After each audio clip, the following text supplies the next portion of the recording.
I don't know about you guys, but I just saw Chicken Little running around because apparently the sky's falling still, and we're in desperate need of help again. I was so confused. Okay, so before the pod started, Seth says, "You know, it's a simple thing in life: watching a peanut stream." Yeah. And I've been sick all day, so I was thinking I was hallucinating when he said that, and now I'm worried about Seth. I think he might be hallucinating, seeing Chicken Littles run around, peanuts streaming. I mean, you never know. There is illness going around. Guys, welcome back in. My name is Seth Biddulph. That's Jacob Terrell. That is Christina. We are back. We are United Front. And not only is the sky falling, we've got some familiar faces back in action. But I mean, let's get right into it. I mean, let's catch up a little bit. We talked to Jake Gutierrez last week. Phenomenal episode. If you haven't seen it, if you haven't listened to it, go do that. Go check out United by the Numbers. So many things to talk about with that. Great conversation last week. Super Bowl happened. Did anybody care? I watched it. I mean, I cared because I had squares that I wanted to hit and I didn't hit. But that was pretty much it was probably the most boring. Well, last year was kind of boring too, but at least there was scoring last year. This year was just punch. It was good defense. It was good defense. I'll give it that. Nobody cares about that though. No. It's like parking the bus in soccer. It's the most boring aspect of the game. Would you have been pissed off if the kicker for Seattle had won the MVP? Yes. Okay. Simply because yes, he had 5 field goals, but those were literally the only thing he did. And so, but at the same time, it was also one of those that are like, okay, it's not going to be Darnold. It's not going to be a wide receiver. Who is it going to be? And Kenneth Walker had a quiet 135 yards somehow. Yeah. Because I didn't realize that until I looked up the stats and I was like, oh, well, okay, he's going to be the MVP. But in the moment, I did not realize that. Yes, Pepsi stealing the Coca-Cola Bears was a shocker, and my wife was very upset that the Coca-Cola Bears would cheat on Coca-Cola like that and transfer over to Pepsi. But that was a decent commercial, one of very few decent commercials there. Once again, very, very boring. Christina, did you watch the Super Bowl? Was there any commercial that stood out? It's the wrong kind of football for me. Okay. Fair enough. The only time I've ever watched football is to troll my sister because she likes the Cowboys. And so I would watch the Giants just because no matter how bad the Giants are, they would always beat the Cowboys. So it's purely for troll. I did, and I didn't even watch the halftime or anything. I mean, I caught it after the fact, but I was just being mom and cleaning and a normal Sunday for me. Boring. I'm boring. Fair enough. And some of the individuals I talked to were kind of mad that NBC was interrupting their Olympics coverage to show the Super Bowl. Has anyone watched the Olympics? What stands out? Oh, yeah. I love the Olympics. So I grew up watching, like, I was obsessed with the Olympics growing up. And I tell you, this whole on-demand thing changes the Olympic game tremendously for me. So as to be expected, I watched a lot of the mixed doubles curling. I didn't watch their game today, their match today. It was close. Mainly because somebody on ESPN 1017, the team's Twitter account, spoiled it for me. And then I've like I said, I was asleep a majority of the day. And then kids got home and stuff like that. So we might check that out later, even though it's hard for me to watch something that I know the results for. We watched a little bit of figure skating. We'll watch some snowboard big air. I'm trying to get my kids involved. So the figure skating was for the girls and they had a great time. They ran and put on dresses and spun around in the living room while we were watching it. So that was cool. Xander said he wants to snowboard for a living after we watched the big air. Haven't watched. I try to tend to focus on like medal matches or like knockout stuff. Something that there's going to be a payoff of a medal at the end of it instead of having to wait, except for the curling. The curling was, I watched like a lot of the preliminary curling, which didn't result in a medal right away, but that had been fun. And so I'm excited for the men's and women's curling. I there's biathlon stuff that I want to put on for Xander because he likes shooting, and so that's some cool stuff, but haven't quite done that yet. Just make sure he doesn't reveal that he cheated on his significant other in the middle of a post-race interview. Very strange. Very strange. Christina, I will say, we'll send you that link because it is okay. I gotta see this.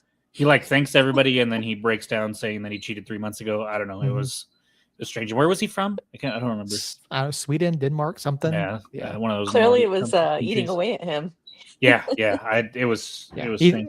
The quote was on something like he thought that by committing social suicide, they would win her back or something, or show her that he cared. Yeah. Yeah. It was. It was something else. Yep, that it was. Also in the world of sports, I don't know if you saw it or not, but the U.S. youth national team qualified for the World Cup today. I did not see that. Good. Yep. Yeah, youth national team going to the World Cup. Some pretty good performances in their qualifiers over the past couple of weeks. So happy to see that for them. Over the comment, Justin Josh. Who else? I don't know who Bry Guy is. Went to Tucson. Bry Guy. Bry Guy. Yeah. Welcome in, Bry Guy. Glad to have you here. Mandu and Grogu teaser trailer was fantastic. Project Hail Mary looks phenomenal. If you haven't read the book, read the book. Christina, do you know what that is? I am familiar with the book. I haven't read it, but I'm familiar with it. Okay, I think my husband has read it. I've got a visual. I'm out on both of those things right now. And so they're making a movie out of it? They're making a movie. Yeah, it looks phenomenal. I can't wait. I read the book. I loved it. It's hard science fiction.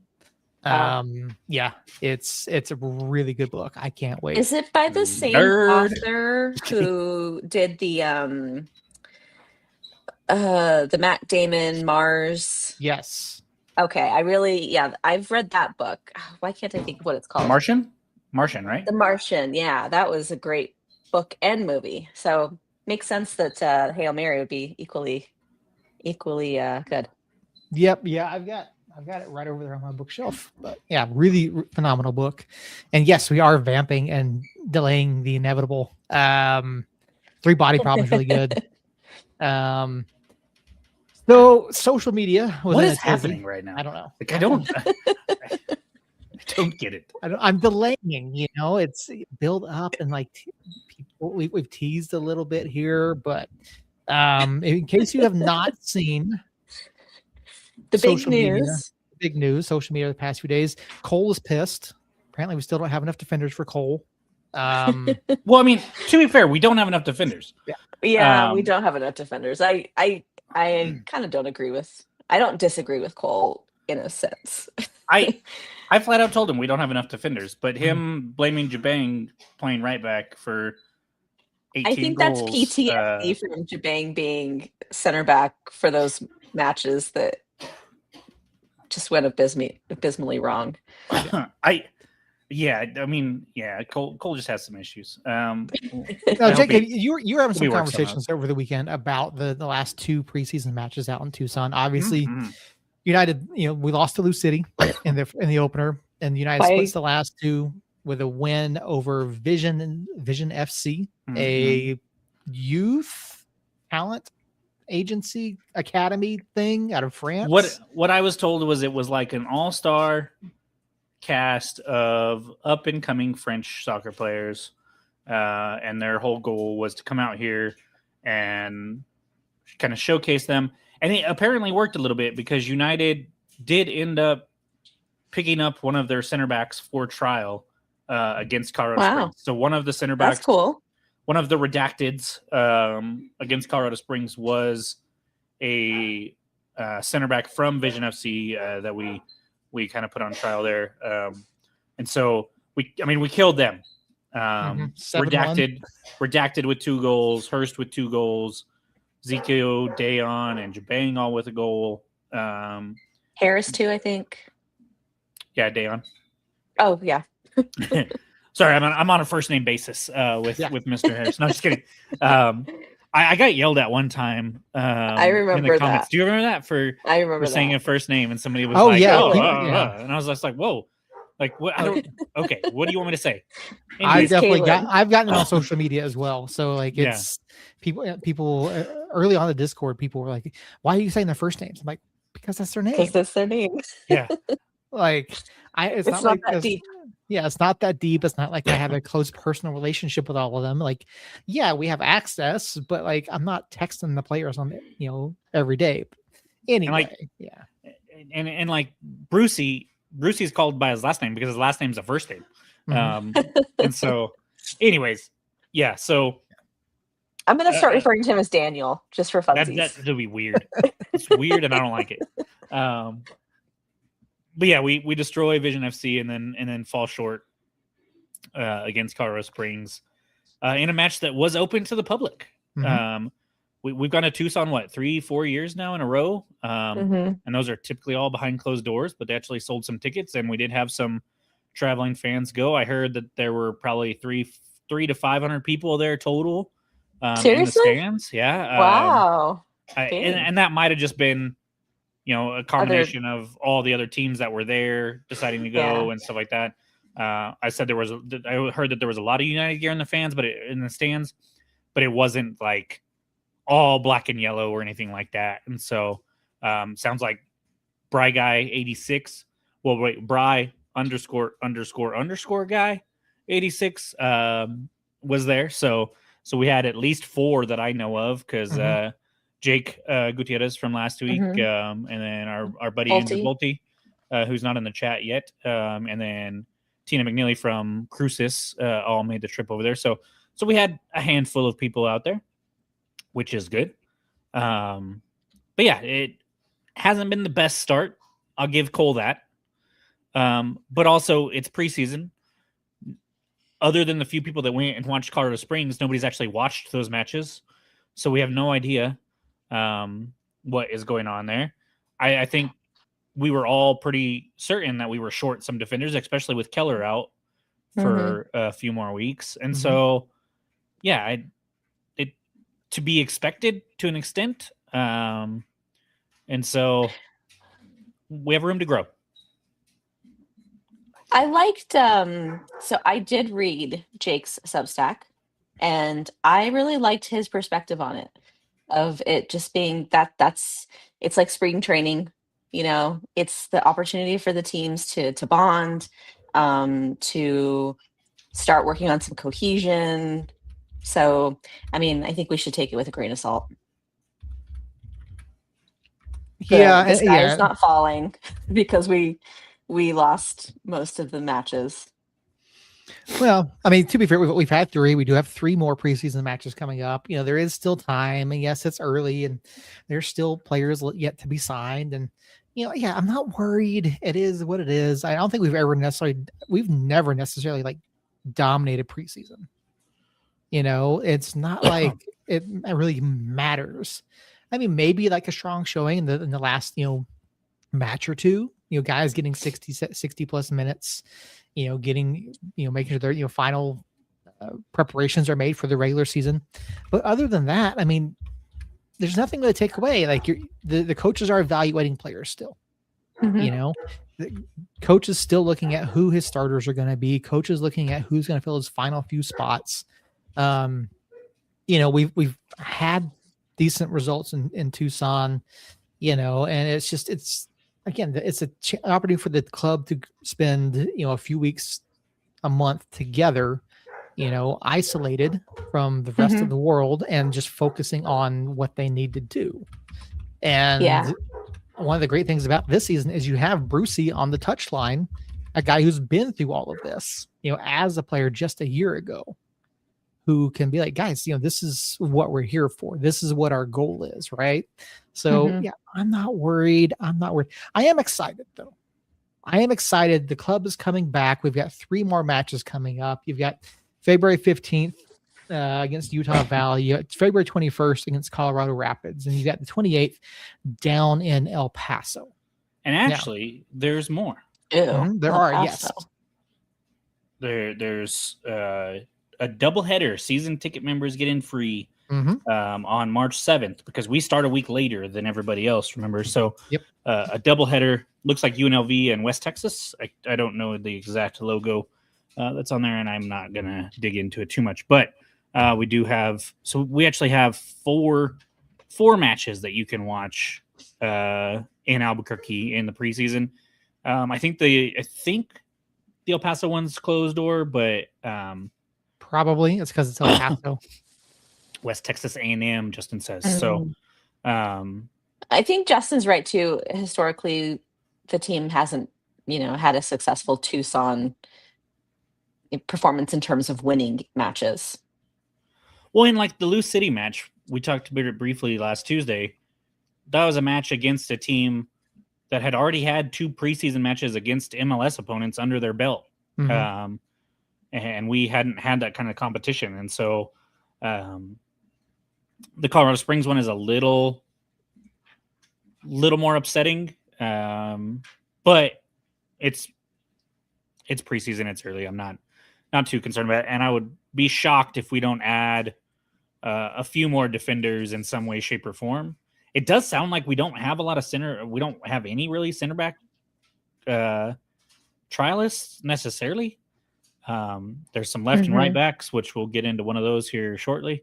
But for the most part, it seems like center back is Seymour and Howell, and then Hoffman, Kyle Hoffman, who's an academy kid, until Kip comes back. And so wouldn't be surprised if they go out and sign a decent name at center back to come in late. That's kind of the gist that we got a couple weeks ago when we talked to Pete. And so, well, I mean, look at what Kip did when he came in late into the season. Yeah. So, yeah, I mean, time shall tell. Yeah. Jacob, you mentioned Kip Hiller. We're already 2 weeks into his post-operative recovery. So, I mean, realistically, maybe 3-4 weeks. Yeah. At least that's the time frame. And then, yes, there's going to be an adjustment getting back into the pitch and, match ready and all that type of stuff. But I imagine he's probably already doing some cardio. They had a picture of him today in their building chemistry post that had him in training gear. And so that led me to believe that he was doing some athletic activities already. Just probably can't go full bore, seeing as they probably cut into his stomach. And so, yeah. Yeah, and you were having some conversations over the weekend with, I believe we're talking with Bolte about some of the things that he was seeing, and what was kind of the report of general feel for how the guys looked for it being so early into camp. Again, they've been in camp for 2 weeks, essentially. Right. Yeah. So me and Cole, or not me and Cole, sorry, I was reading Josh's comment. Me and Andrew Bolte, and then me and Jake Gutierrez chatted quite a bit about what they were seeing. I will give them credit in the moments right after the match and during the match. They did keep some tight lips on who the trialists were until Jake dropped a fantastic Substack article kind of spilling some beans there. I put that in the comments, so if you haven't read that, go read that real quick. I want him to tell you who they were. I want to give him the opportunity to tell you who they were in that before we start talking about it here in a little bit. Well, it's just such a stellar write-up. Like, it is. They did a fantastic job. It's obviously exciting, the news that's in it, but it also just was so well written and an awesome perspective. And so go check that out for sure. But basically, I asked them both for kind of some standouts. La Cava was a name that came up that looked really good and strong, and pesty. They were impressed with Renix. Do we know which redacted got MVP? I have not, because that was the game that they weren't at, so nobody was actually witnessed to that game. I believe I know who it was. Wouldn't it be great if it was the one? What I was told was it was. But I was told by somebody that also wasn't there, and so, but he believes that it was him. Take it for what it is. And the guy that wasn't there is pretty plugged into the club. I'll put it that way. And so he said, La Cava He loved LaCava's vibe and Rennick's. And then Seymour was the captain there at center back and was looking good. I have too many messages to kind of scroll through, but that was basically the vibe was that. And then Niall, Jake mentioned Niall as well, looking bigger than what Jake thought he was going to look. And I'm really excited for Niall. But let's just do this. Let's rip the Band-Aid off. Jake commented. And so we got his obligatory trying to push stuff towards him, and I will continue to do that. And let's preface this too by saying you reached out to Ron. I did talk to Ron. You talked to Ron. I reached out to Pete, just to kind of, and we've been given the okay to discuss this. Yes, as was Jake. And so this is not against the club's wishes necessarily, but I will say I will excuse me. I will also preface this by saying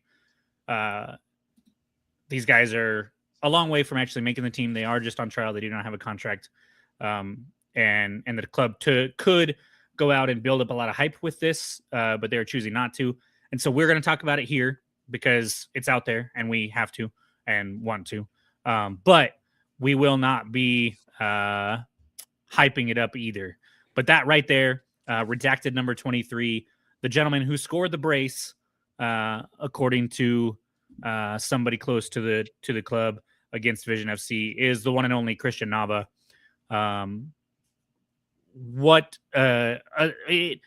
Regardless of if he makes the team, what a story it is already, right?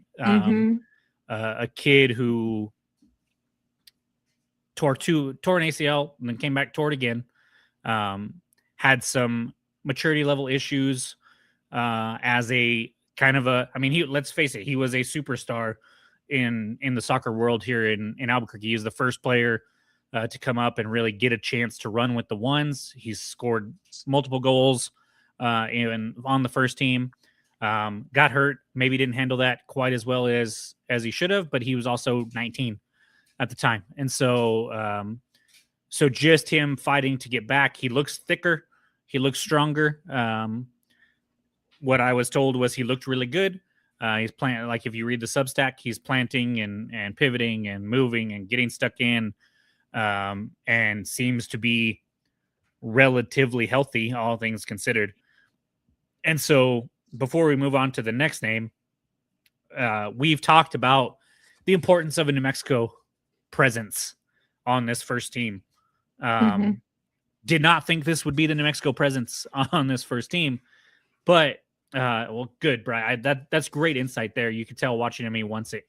That is fantastic to hear.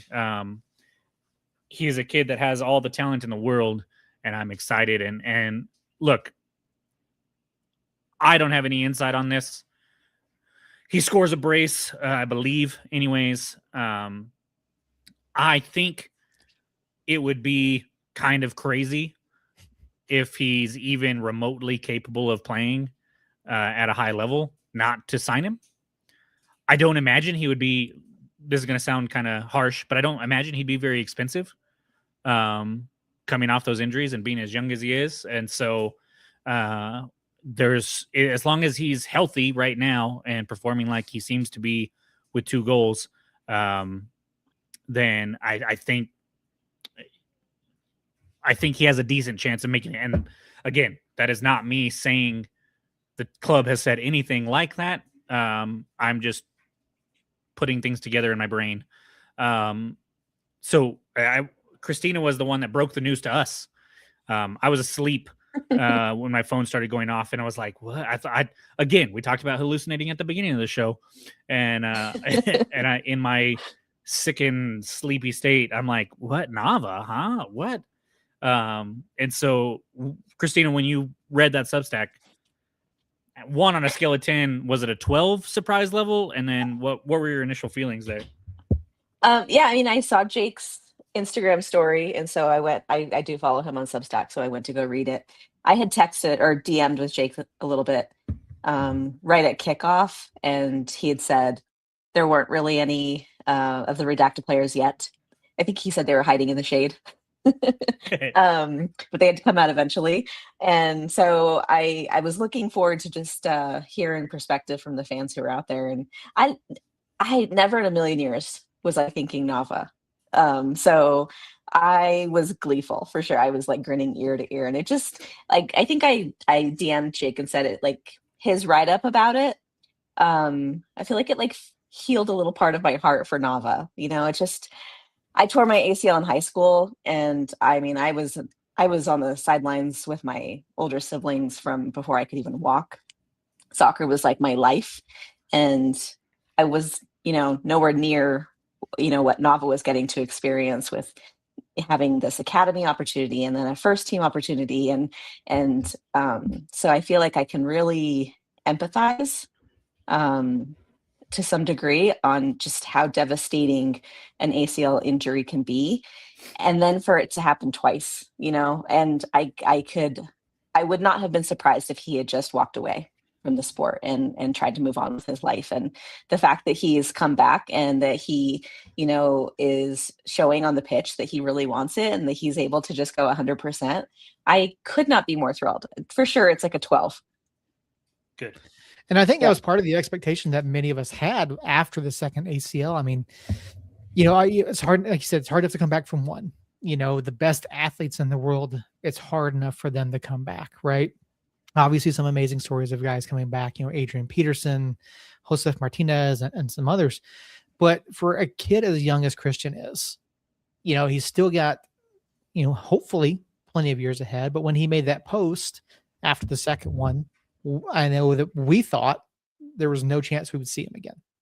Mm-hmm. So this is incredibly exciting. And again, we're not going to try to, you know, hype it up. And like Jacob said, there's no indication from the club that he is being signed, but he is out here. He is performing. He is trialing, and just to see him back out on the pitch again, such, you know, a tremendous amount of resilience from him to even have the courage to come back and do that. Because you, as an athlete, right, you suffer one injury, you come back and you suffer another, and you put some doubt, you know, could I still do this? Do I still have the physical capability of doing this? And as you said, Jacob, from what you've heard, he looks like he's still got it. And, you know, maybe this, you know, what, year and a half, almost 2 years away from the sport, have given him more perspective, and he looks like he's bigger. You know, and he was always scrappy, right? It's hard to tell from the photo, like if he's, you know, taller. I don't necessarily know that he is, but like he's never going to be, you know, 6'2" or anything like that, right? But he was always physical. He was quick to the ball. He was in there fighting for every opportunity. So. And with that, the goal against Colorado Springs in 2023, I don't have a clip of it. I should have pulled a clip of it up, but it's the one where it's kind of a long ball over the top, and he runs under it, and there's chaos. The goalkeeper comes out. He kind of like taps it around the goalkeeper, but it's still not in. A defender's bearing down on him. That's the kind of scrappiness that I think really embodies Nava's style.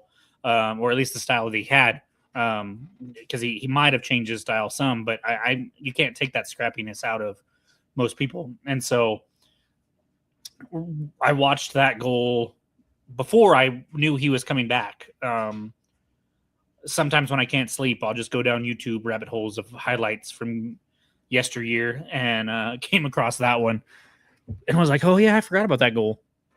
And then that was the first goal that popped into my head when I read the Substack and when I saw Christina's text that it was Nava. And so I'm really excited about the possibility of him coming back again. It's not set in stone, and nobody has a contract there, but if he is the one that scored the brace and has been getting some minutes up top in like a number 10 role, according to my Charlie Day string theory things when it comes to the lineups. I'm excited about that. I will say, as we get to the second name on this list, Nava is coming into a pretty crowded front six, front four, whatever you want to call it. And so I am kind of intrigued as to roster spot allocation, the aforementioned lack of depth on the back line, and kind of what that means with, do we sacrifice a roster spot to bring on another attacking talent like Nava, or is that ultimately what keeps him off this roster? I don't know for sure. Depth is not a bad thing, especially up top, but it is a crowded front. However, the next name that Jake brings up, Arturo Astorga. We last saw him at the end of the 2024 season, suffering a nasty leg injury. And it has taken him a long time to even, I think, get to where he feels comfortable out there whatsoever. I messaged him kind of late last year because it was right around the 1 year mark for his injury, and was just kind of curious how he was doing. So I did reach out to him, and he said he was feeling good, getting better. Let me actually read what he said, because I don't. He said recovery has been going good. Everything has been healing pretty good from what the doctor is saying. Thankfully, appreciate the thoughts. And that was September 19th of last year. So not quite a year after the injury. And so another, Jake mentioned it, or Josh mentioned it already over in the chat. Amazing comeback story. And a position that we desperately need some depth at. Yeah. And he was stellar there. He was fantastic for Quill there at right back. And who knows, maybe he comes in, makes the team, ends up starting like he did after the 25-day contract that we signed him to the first time. And then Cole can shut up about Jabang being a right back. I don't have a lot of info on how he looked. The action kind of stayed away from him from what I was told, but he did look healthy. And looked like he was running good, didn't have any weird gait or anything like that. And so, the possibility is there. And I think with him, even more so than Nava, because of that injury because of the lack of depth at that position, and really we don't have a right back that's kind of set in stone by any means. I think he has a greater chance of making it from a roster build-out standpoint, and Nava has a better chance of making it from a talent standpoint, if that makes sense. Yeah. It was definitely like a 1-2 punch, like I was thrilled when I saw Nava, and then I scroll on and I'm like, what? Astorga too? Holy shit. I feel like Lydia's reactions, like just, it is all exclamation points.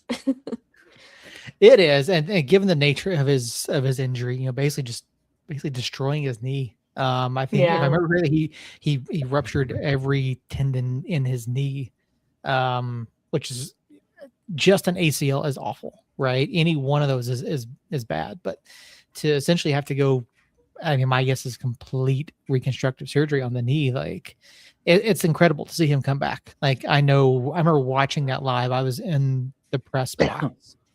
And when he came down on that leg, you could see the knee. You could see it from where I was at. Like, oh, that is not good. But yeah, and like you said, Jacob, you talked to him in September, nearly a year after the fact. And, again, ACL in itself is I think the shortest recovery time we've ever seen from someone was Adrian Peterson. 9 months back on the field. I mean, for a soccer player to come back, a year and a half later, I think that's right on board with where you expect most individuals to be, of those. Oh, I should say those of an athletic caliber, right? Any of the three of us, if we tear an ACL at this point, we're probably, we'll still be walking, in a year, but we're not going to be doing this. So right. It'll be real interesting to see, like you said, from a roster standpoint, we're probably looking, we've talked about, 4 or 5 more spots, right?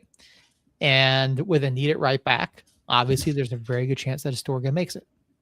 Nava, I mean, I don't know. We saw him not necessarily up in that 10 spot when he was playing before, more of like a left mid, central mid. But again, it's still a very busy midfield, even if you throw him there. So I mean, I think there's a chance that either of them, if not both, could make it. So but I think Turo, if he does well, if by all accounts, he looks healthy, right? That's the most important thing. I don't know how much time he got, and hopefully we'll get to see a little bit more here in the coming weeks as the club comes back to Albuquerque and prepares to close down the preseason. But it's exciting. These are 2 really good stories for United. Turo coming in, working with U23s, getting that first team contract. Nava working his way up through the academy, being featured on Trevor Noah's documentary, right? Just absolutely incredible stories for both of them. Really excited to see both of them back on the pitch. Even whether they make the club or not, this is exciting. And I would love to see them catch on, if not here, somewhere, just not El Paso. Correct. So, but no, it is. And, all the preseason results aside, 7-1 over a talent academy, basically, I can't wait to see these 2 and everyone else in action, just to say, I like what I see, or, hey, I have questions about this person, or, hey, what is going on? What's that lineup going to look like? But again, there's still time. And, Justin mentions it there. I think there's still at least 2 more redacteds that we don't have information on. And Jacob, we were talking beforehand. We now know, confirmed by a source, that the redacted account is not just for one player. Yes, the redacted trialist NMU account on Instagram. Really, if you dig into it just below surface level and really pay attention to the pictures, there's one picture where a dude is pumping iron and is ripped. And then there's another picture where it's a pretty small person or smaller person with hairy arms. And so clearly 2 different people. I believe one of them was Nava, not the ripped one, but a different one. And then by my count, we had, the most I can guarantee you was 5. There was a point in time in the Colorado Springs match where there were 5 redacteds out on the pitch. Nava and Astorga. And then this unnamed gentleman, number 14. I saw him at the presser a couple weeks ago, but haven't been able to find out any information on him. And then there was a center back, 28, I believe, is that gentleman's number there. And then we also had that there was so 5 was what I think. Maybe the French, the player from the French team. Yeah, and I believe there was a redacted that came on that didn't have a number on his kit. And my guess is that was the French gentleman, seeing as he wasn't with us the first 2 games and then comes on. I'm guessing that the one without a number is the French gentleman. So this gentleman, I don't know who he is as well. He's young. Yeah. Well, 14 looks really young too. That picture doesn't do quite as much justice, but when I saw him in person, he looked pretty young. And so we were told that there were a lot of trialists this year, more trialists than usual, when Peter was on a couple weeks ago. And so 5 at least. I want to kind of dig into my string theory on the lineup some. If you look at keeper, left back, center back, right back, double pivot midfield, 10 wingers, attacker, kind of that same general philosophy on how they list the names, it seems like Noel is playing farther back than usual. He has been, according to the starting lineup against Colorado Springs, it was Shakes in goal, Gloucester on the left, Howell and Seymour at the center backs, Jabang on the right, Noel and Bailey in that kind of double pivot area. And then Harris, Renix, Hurst, and LaCava kind of up in that front four. And I'm thinking that Hurst was the 10. That's kind of what I was told, was he was playing a little farther back. And so Noel playing as like a 6 or an 8. So when you think of last year's lineups, Noel would be playing like the Zelalem, Bailey, Jabang role, one of those three, kind of right in front of those center backs. Now, we saw Jabang push up from that position. We've seen Bailey push up from that position.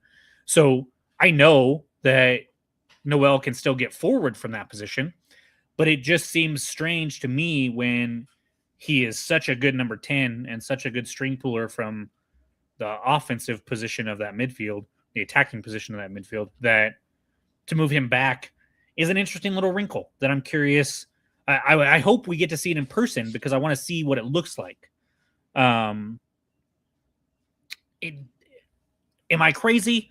Do you guys look into that at all? Does that make sense what I'm saying? And if so, how do you feel about Noel playing a little deeper? I don't think you're crazy. I think. Well, thank you. I think that's the nature of playing at a professional level, is being flexible, and being able to play where you're needed at the time. I mean, look at when we had Kalen up front for a little bit. Yeah. Like he, because we literally had nobody else but our center back to fill that role. Or, I mean, Will, when Kalen was out injured, he filled that role as center back for a good while. I don't remember which year that it was, and he did great. So I think. Yeah, I mean, that just might be the situation that we're looking at, where maybe it's not his preferred or primary position that he's playing right now, but his for now, while we still try to figure things out. I would love to get Jake and Bry Guy's thoughts on that. If that listing that I read, it was kind of what you guys saw in person to start there, if Noel was playing a little deeper, or he's either playing a little deeper, or we're just playing with the single pivot now, and we're going to have like a 4-1-4-1 type formation where maybe Noel and Hurst are both up there in the attacking position in the middle. I don't know because I wasn't there. So if Bry or Jake want to throw out their thoughts on that, I'd appreciate it. But it's just kind of interesting to see that. And in that same vein, we have not seen Gideon Zelalem make an appearance in the preseason yet. He was healthy when I was there for the presser. At least it seemed like it. He was part of trading. We interviewed him. He seemed in good spirits. But he has been absent, which I had been keeping an eye on, but then our buddy Space Kid messaged me on Twitter and said, hey, do you know what's going on there? Because he hasn't featured. And so hopefully it's nothing serious. He picked up a small knock early in preseason last year as well, which I think kind of delayed his fitting into the club a little bit. And so, and I will say, without knowing the guy too well, so he didn't dress for the game according to Jake, but was there. His personality has always been a little. I wonder, is it shy? Is he so when reserved? He was asked a question about why did it make sense for him to come back, and the majority of people that I've seen answer that question when it comes to United is great club, great group of guys, great organization. I love it here, something along those lines. And his answer was, the style of football fits me the best, which is true, probably. I mean, obviously he thinks that, and so I would agree. But it was just an answer that kind of caught me off guard. And then I think part of that also is his delivery. He is pretty quiet most of the time. And I think, like we're talking about Nava and this pressure of him coming back, like Gideon is a kid that had tremendous pressure on him and tremendous expectations on him when he was coming up in the team that I will not name system over in England. And so, yeah, it was just interesting to hear him answer. And so I don't know if I haven't seen him interact with the club enough. I imagine he fits in just fine, and I'm probably overthinking it, but I wish he was playing right now and not just sitting on the sidelines, because I do think, especially with the center back issue that we have right now, Gideon's going to be very important to have chemistry with who's ever playing at center back. And so the him being not there, and then kind of tied into that is Noel. And it could just be that simple. It could be Noel's playing farther back because Gideon has a knock and Jabang has to play right back. And so we have Jafal that theoretically could slot in there too, and has appeared a couple times so far in these 3 matches, but maybe he's not quite match ready. He was kind of a later addition to the squad as far as announcements anyways. And so I don't know. That's the fun thing. The fun/frustrating thing about the club not being super transparent with a lot of stuff is I just get to throw shit against the wall and see what sticks. Well, that's silly season for you. And sometimes we look like geniuses, and sometimes we look like we don't know what we're talking about. And so Justin, I agree. We are deep pretty much everywhere except for the back line. I think you look at those back 4 and we're kind of short, but the midfield we're good. The attacking wings and like a 10 roll were really good. And then up top we're really deep. But that back line, unless you know something I don't know, Justin, not very deep back there. I I'm not on Facebook and I'm not on X, so I don't get to see the play-by-plays or really pay too close attention. Who played in net? Oh, good. Did we get some hints about who's our number 1 going to be? Not at all. So they've pretty much split time pretty evenly. If we go back to the Loose City match, starter, I believe, was Shakes. Yeah. So Shake started the Loose City match. And then at halftime, Rosarena came in. And then against Vision. Wait, so hold on. Was it split like two goals, 2 goals? Because we lost by 4, right? Good question. Who let in the goals? I believe it was 2-2. Yeah, so 2 Louisville scores and another Louisville score in the 68th and the 71st. So those would have been against Rosarena. And then in the first half, I know they scored 2 pretty early. One of them, Loose City, actually did a write-up of that game. I'll send that over to you, Christina, and you can read through that. But without going through and remembering exactly, I believe the Akale goal, intercepted a pass in our own box while we were trying to play it out of the back, and was able to put one through. And then the second one was a turnover in the midfield that led to a break for Loose City for their second one. So, and then Vision, it was a Rosarena to start. And then they didn't really do a good job of announcing subs for that one. So I'm not sure exactly who came in halftime or whatever happened there. That goal was in the second half, so that leads me to believe it was Shakes, but it was a penalty as well. And then the Colorado Springs one. Shakes started and let in both goals. Nope, 1 goal. And then Rosarena came on, and then they got their second one. And so the games have been clear as mud. Yeah, the games have been split right down the middle, and the goals against have been split right down the middle, with the exception of a penalty that Shakes gave up against Vision. And so I really don't think we're going to know who starts that game until an hour before the March 14th match.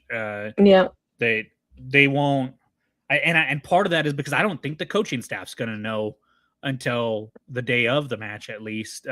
It's really going to come down to who's performing the best. And And at the moment, it seems pretty split. I did hear that as far as building it up out of the back, Shakes felt a little safer in the Colorado Springs match than Arozarena did, but nothing drastic, nothing overwhelmingly in either of their favors. And so, but yeah, that's kind of the position that's a toss up right now. And thank you for bringing that up, because I honestly had glossed right over that. But it's going to be a cool, the whole roster is going to be kind of interesting come March 14th.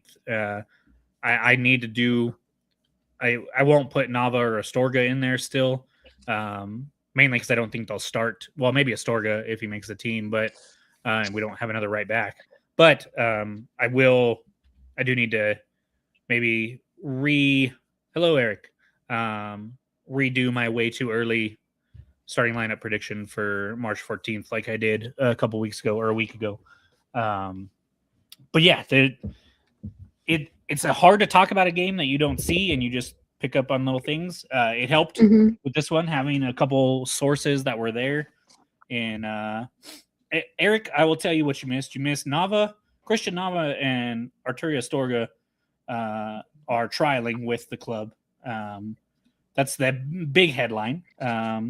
And that is thanks to our buddy Jake Gutierrez, who was on last week. He has a Substack that's in the comments over there. If you scroll back up, you can find that and get all the scoop on that. But yeah, exactly. Oh shit. Yeah. And Jake, what is his handle? He is United. The shit. Oh, he got shit. Yeah. But he's also the shit. Yes. They haven't made the team yet. There is no contract. They are still very much early in the process of evaluation and trialing for the team.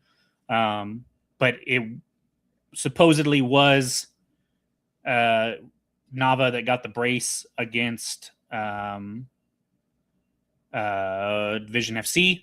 And I believe he's the one that drew the penalty against Lou City as well, just kind of going off of positions and what was done there. And so there you go.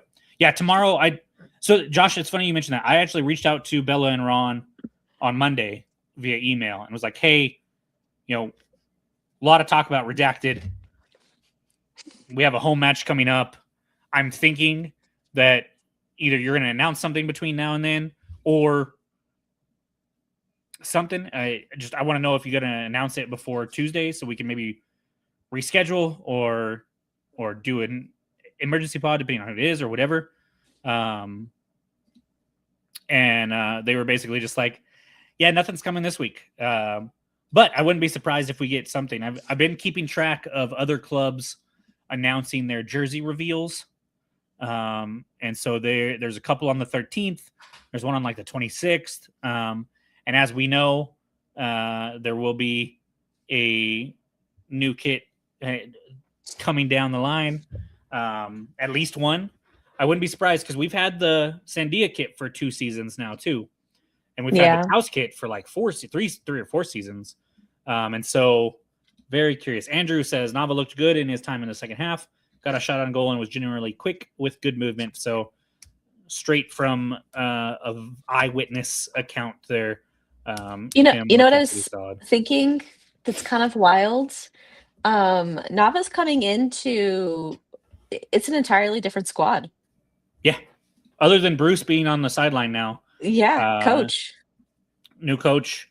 So Luke Stafford, who's been with the club for quite a while, I think he was one of the assistants or was the main assistant, and then Estrada has been there. But as far as head coach and players on the pitch, yeah, drastically different squad there. Seymour was here. There's a couple of older heads. I think Hurst was here. That year was Hurst's first year, but other than that, yeah, it's a drastically different locker room for sure.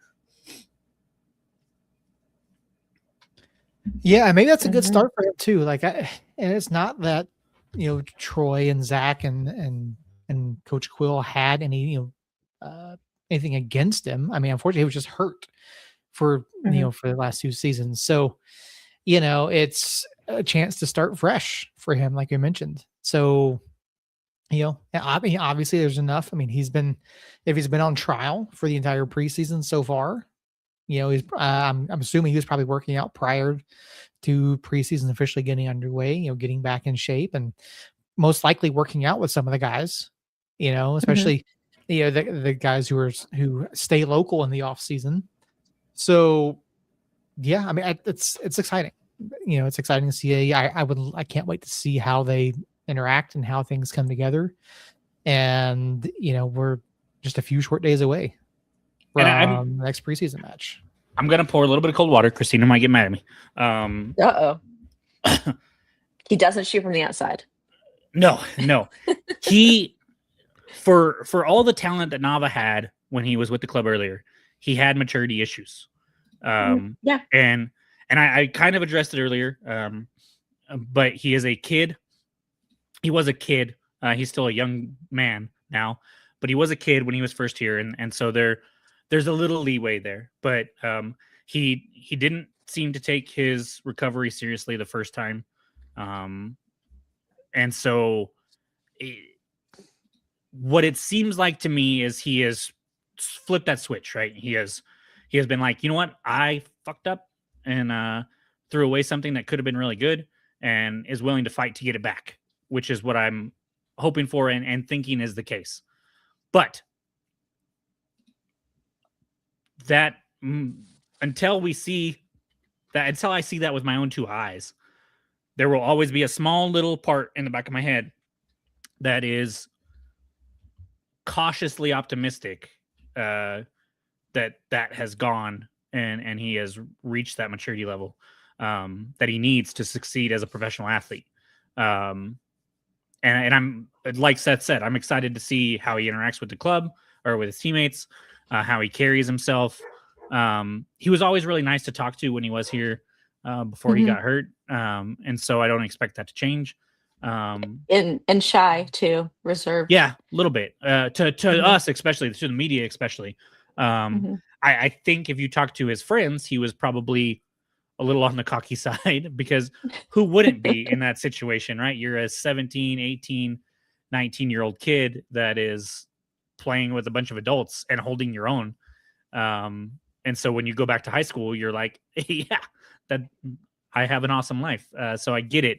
And I do think, oh no. Raylene, yes.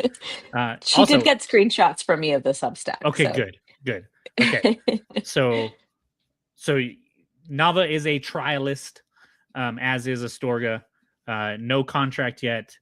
They are working to make the club still. That's where we sit.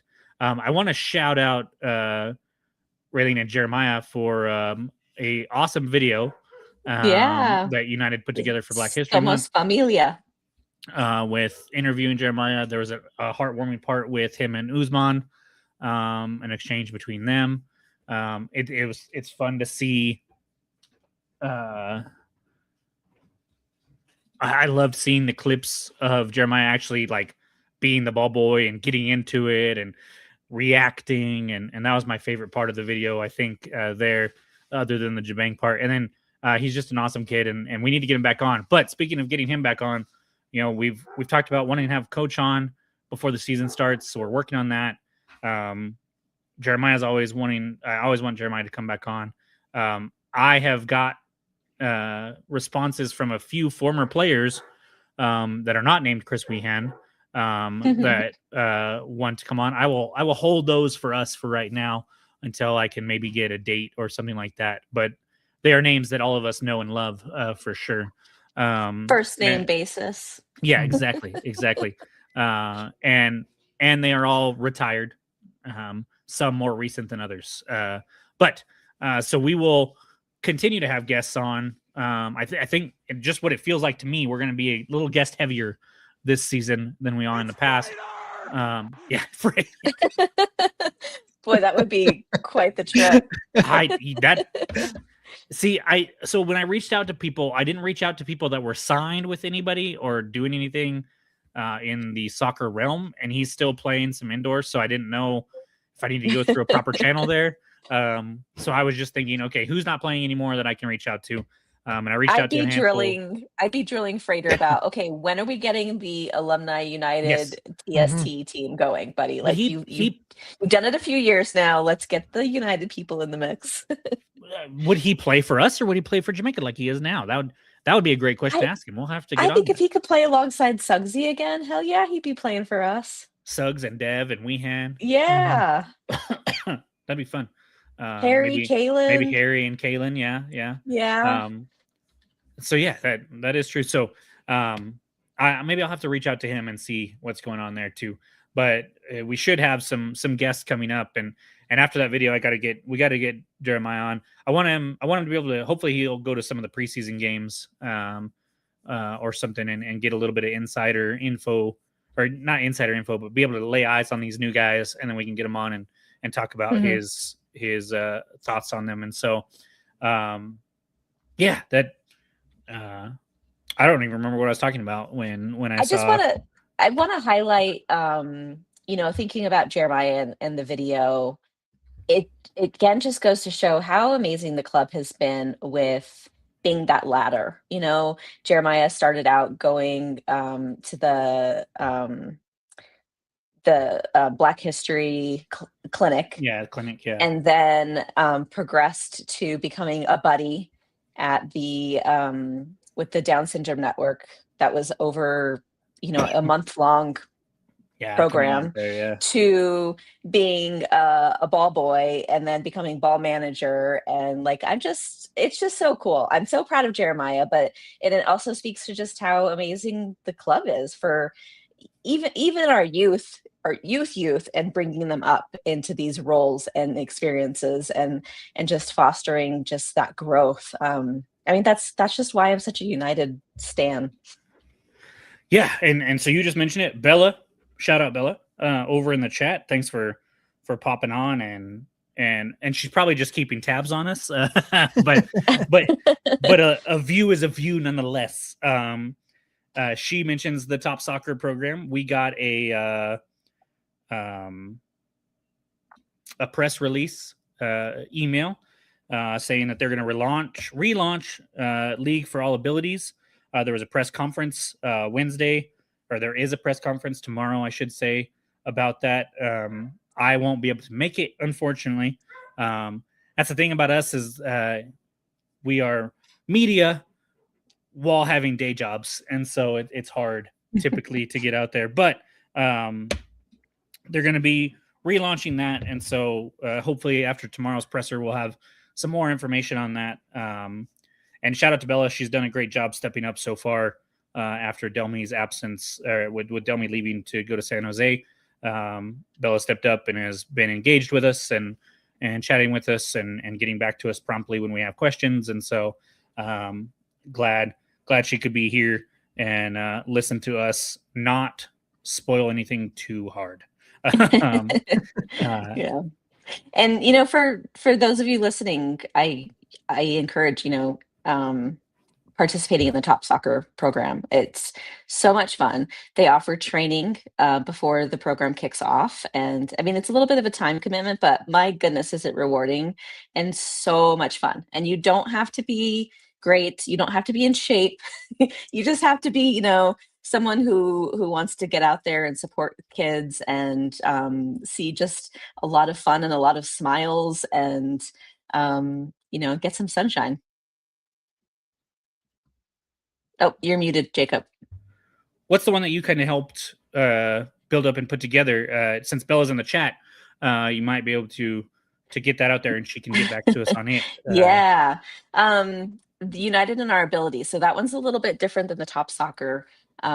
So we had a few years of that running where it's open to kids of all abilities.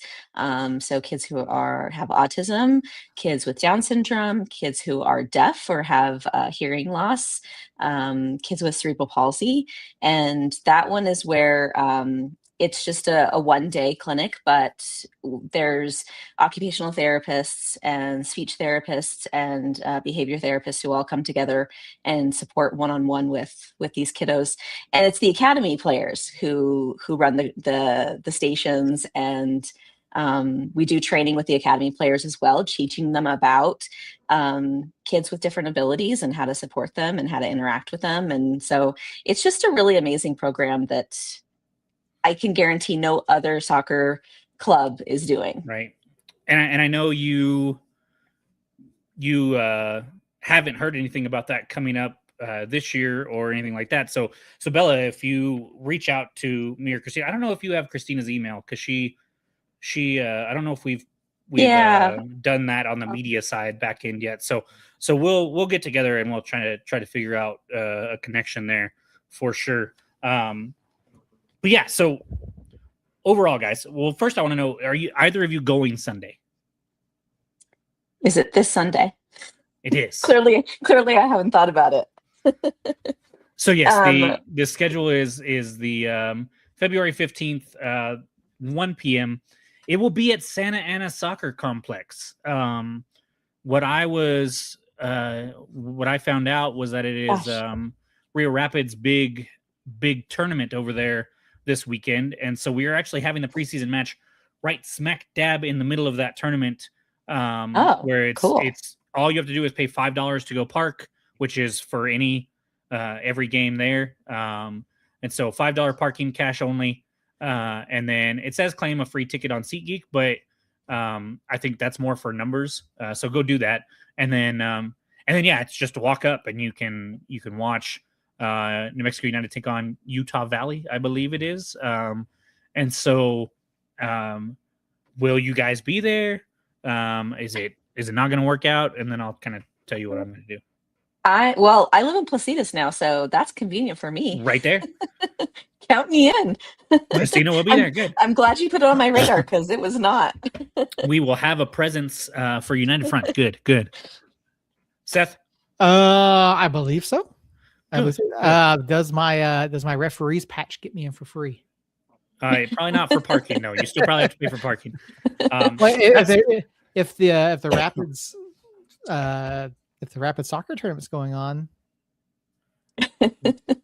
I have memories of high school matches, and they must have charged by the head in the cars, because we would stop off on the side of the road and pile into people's trunks and pull in. Yeah. So the good old days. Who knows? Yeah, the good old days. I think it was even dirt roads back then. Well, that's good. I'm glad you guys can make it. My two little ones started Little League basketball. Cute. Which, when you're in a city like Albuquerque, is fine because the games are all in Albuquerque. Mm-hmm. When you live in the middle of nowhere, like myself, we have to travel for these tournaments. So Friday, I will be 2 hours away from my house in a little town called Dora. And then Saturday, I will be 2 hours away from my house in a little town called San Juan. And so by the time Sunday rolls around, I don't know if I want to drive 3.5 hours up to Santa Ana Fields. So we will have to kind of play that by ear. I doubt I will make it to that one. But I'm thinking I will be there the following week against Colorado Rapids at the training center. That one is on February 21st, which is Saturday, 1 p.m. kickoff there as well at the training center. And so I will try to be to several of those, or to that one, and then maybe the doubleheader come March 7th. But as far as I know, that doubleheader is only for season ticket holders, Christina. So you guys have... Good thing I am one. You guys have some access there. I mean, I imagine they'll let us as media in there as well, but it just depends. Justin, I will not be going I-40. I avoid I-40 like the plague.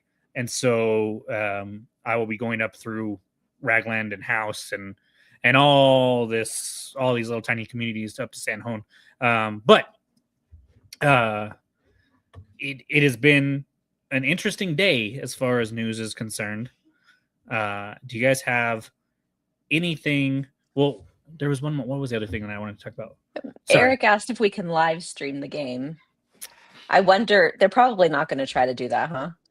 They probably aren't. And I mean, you could probably I could try, like maybe in Discord or something. But I can tell you right now, it's out there. It's going to be tough. Out there, it's going to be real tough. But I'm not Eric, gonna tell you. I'll try to capture some good video clips. How about that? Yeah, you can at least do what you do for us at the home matches when. Yeah, I usually text them to you guys. Yeah, and I was going through.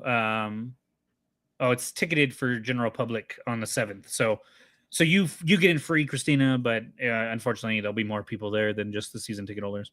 Although I bet most of the people there are going to be season ticket holders, because my assumption is if you're a sicko enough to go to a doubleheader preseason game, you're probably going to be sicko enough to pay for some season tickets, but maybe not.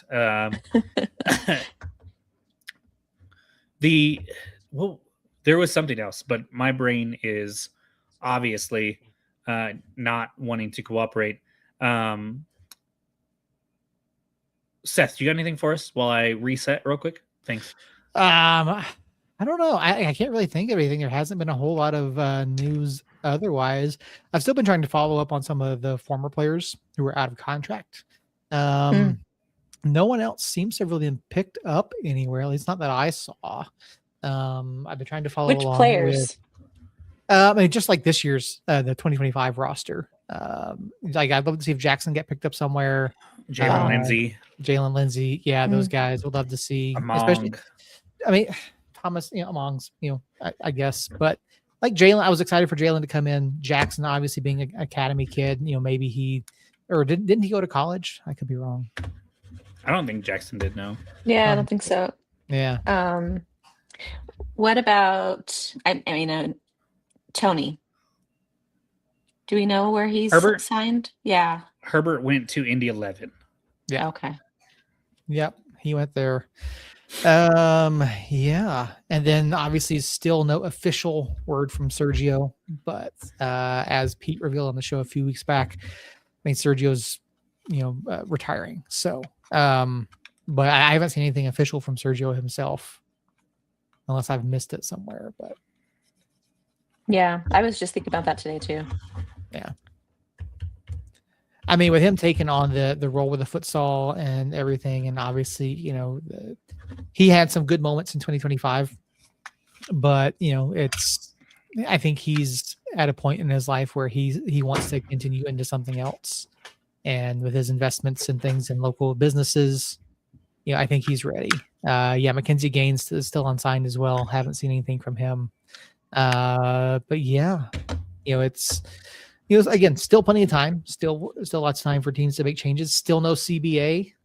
I know USL Players has still been putting out things. There was a one they put out today, saying how travel arrangements and things like that were not well handled at all, and that player meals were not great. Barely anything. Yeah. Barely anything. Yeah. So, I mean.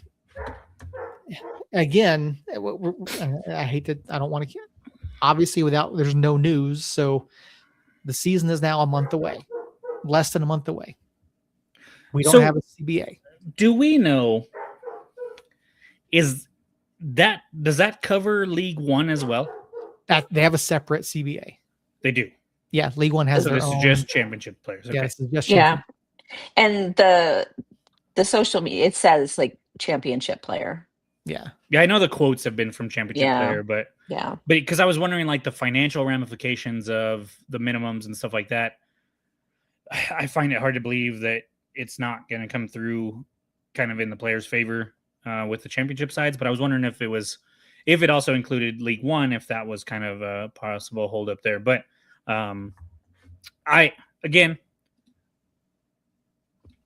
much like politics and a bunch of other stuff that I don't know enough about because we're not in the room for.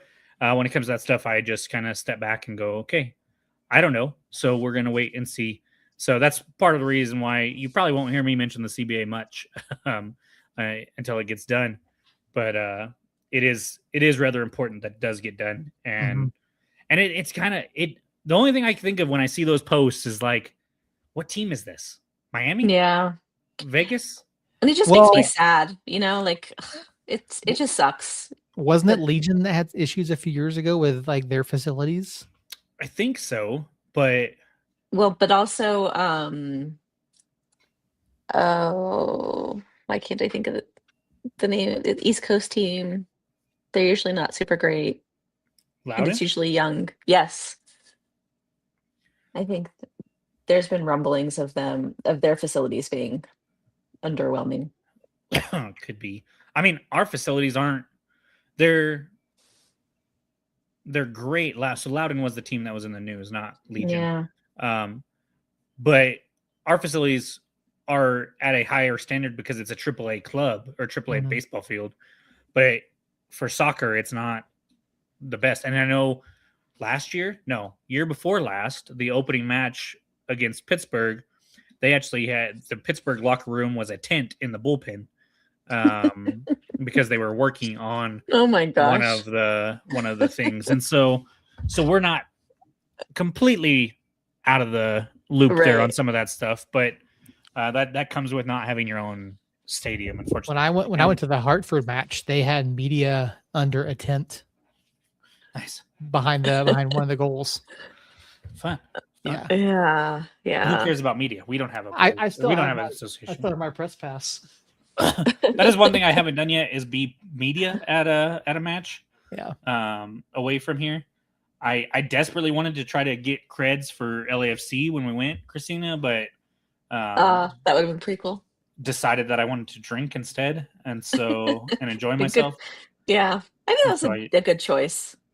Yeah, especially with that tap room that we went to, that brewery holy cow! Cool.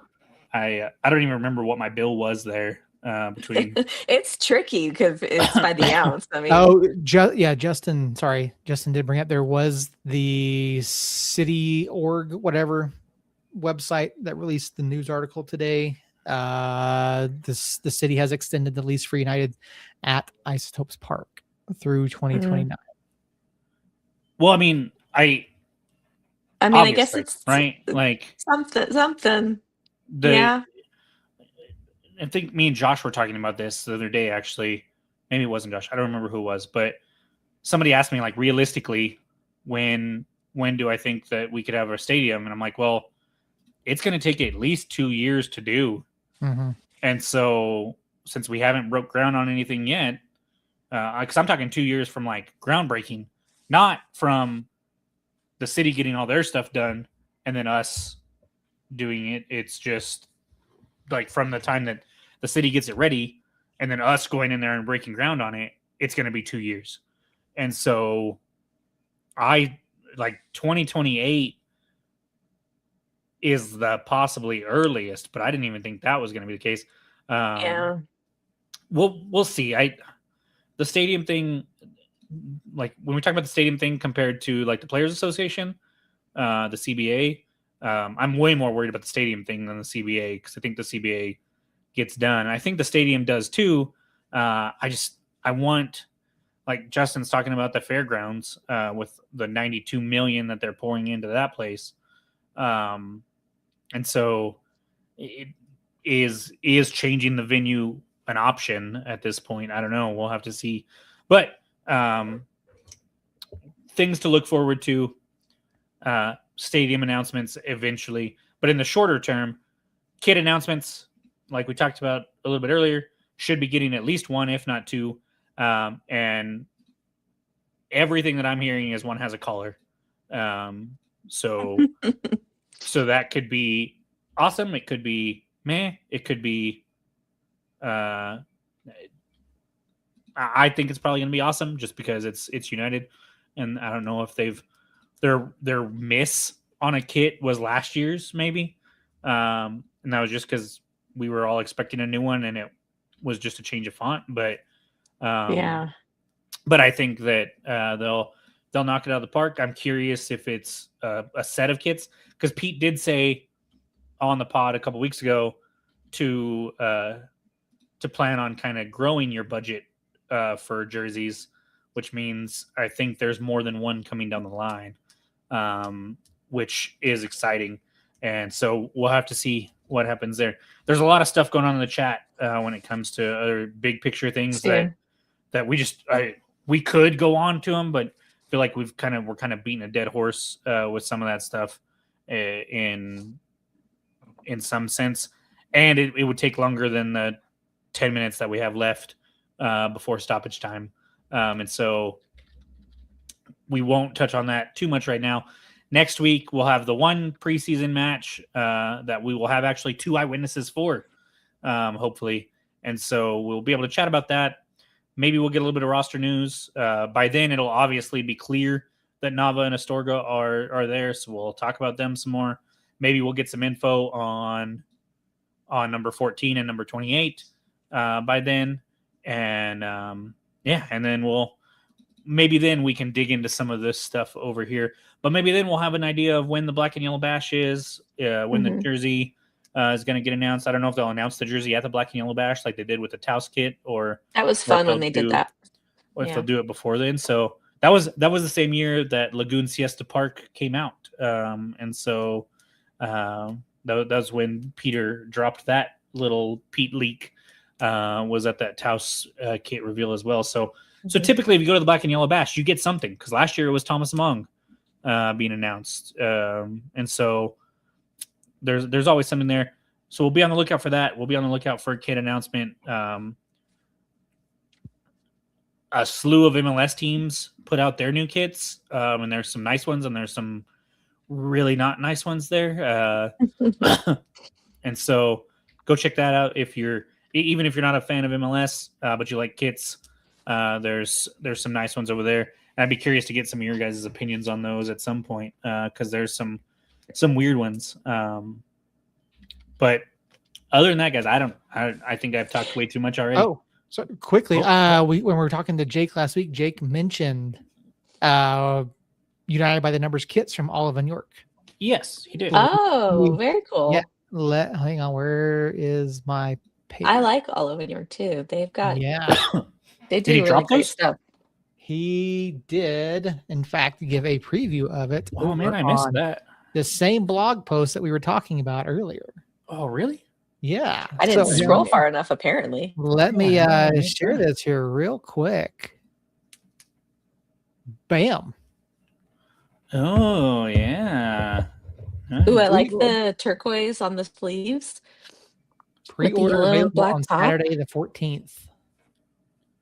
Very cool.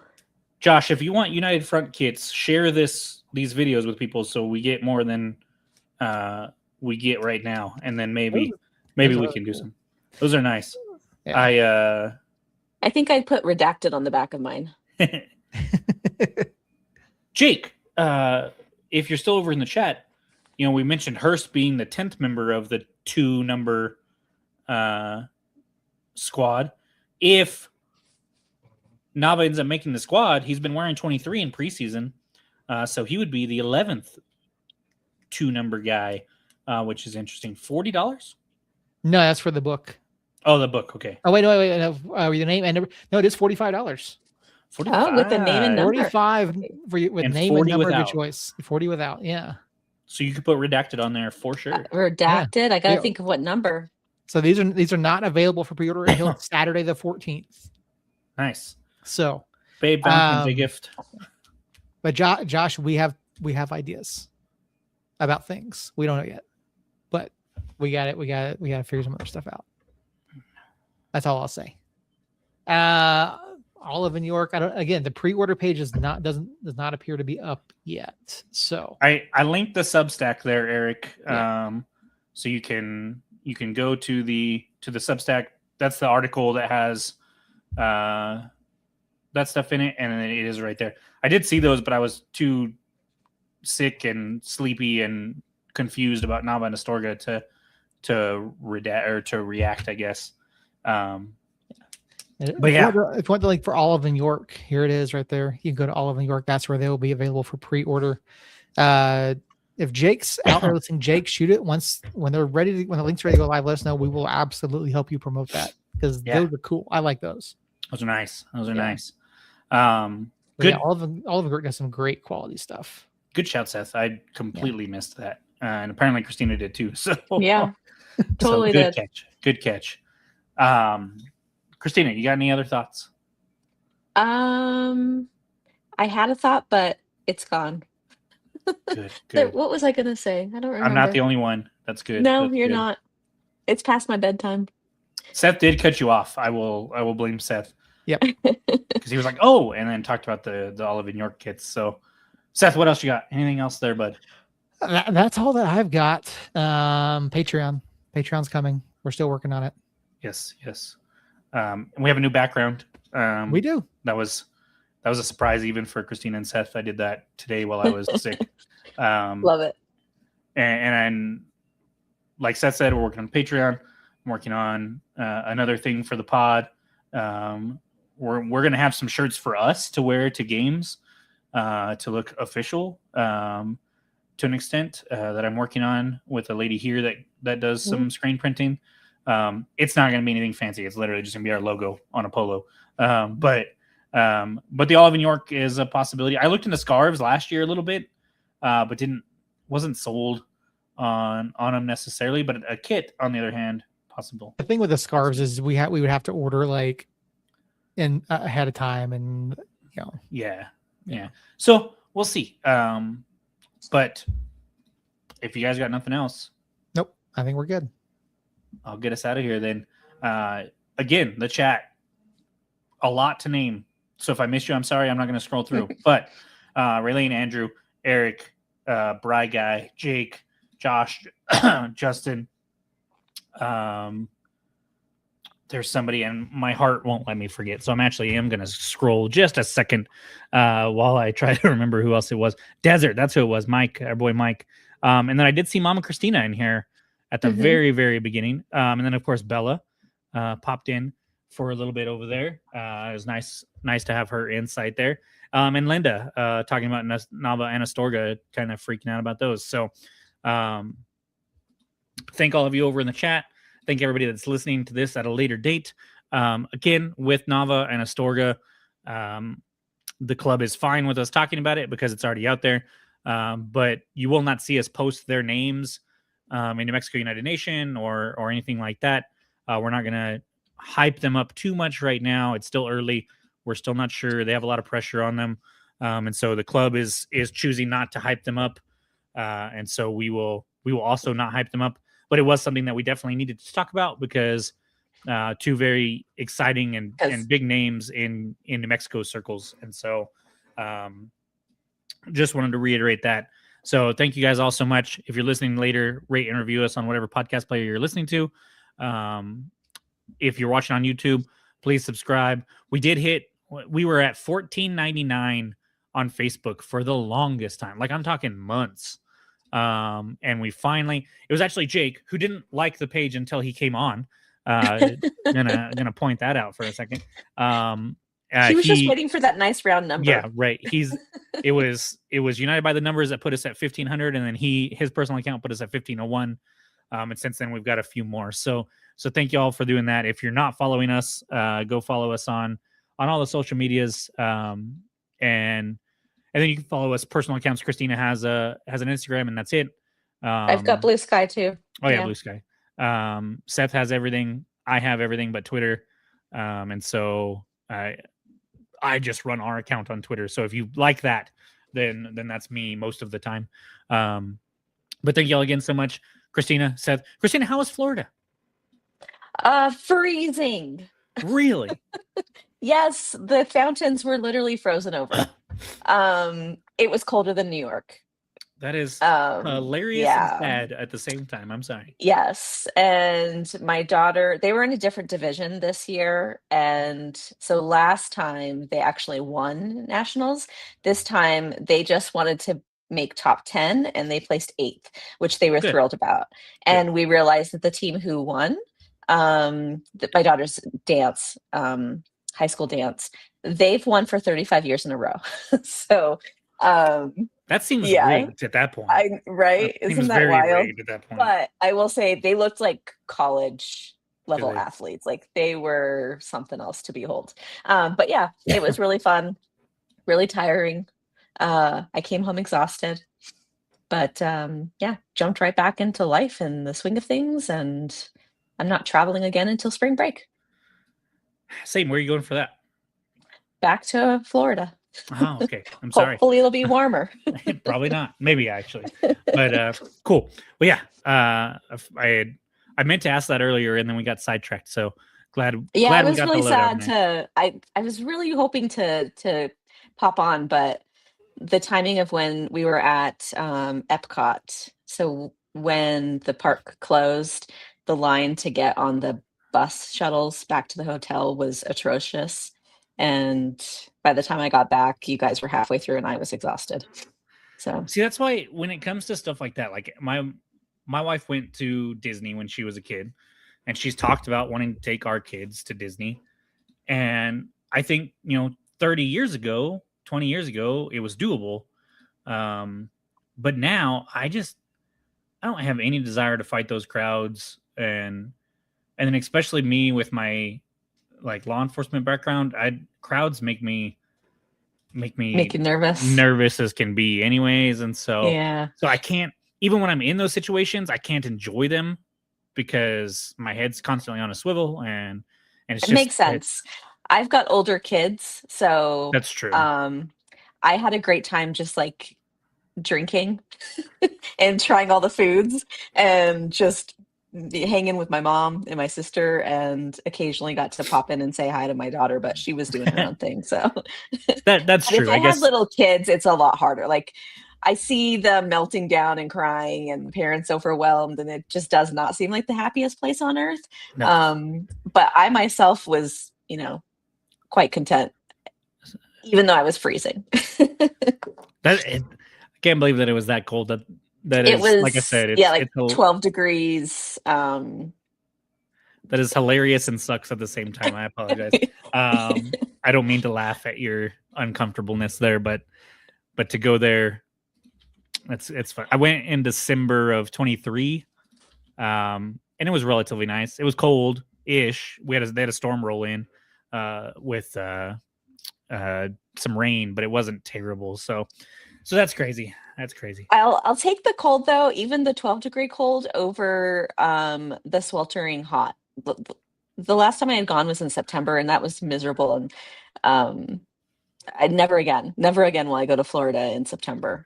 Yeah, that's for sure. I would rather deal with cold than humidity and hot temps. So yeah, for sure there. Well, thank you guys for being here this week. Thanks everybody over in the chat. We will be back next week to talk about preseason and whatever else comes down the pipe. And until then, we love y'all. Somos Unidos.